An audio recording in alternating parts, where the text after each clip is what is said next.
everyone, welcome back to Sunny Live Show, and thank you so much guys for tuning in. I'm here to update you for what's going to happen on Itsonga from the 19th to the 23rd of January 2026 on Monday.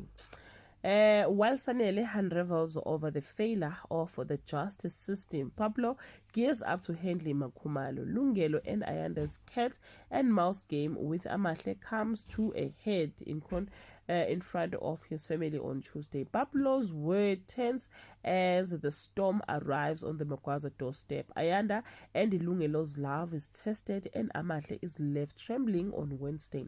Lethokuhle is floored when Thandiwe drops a life-changing bombshell.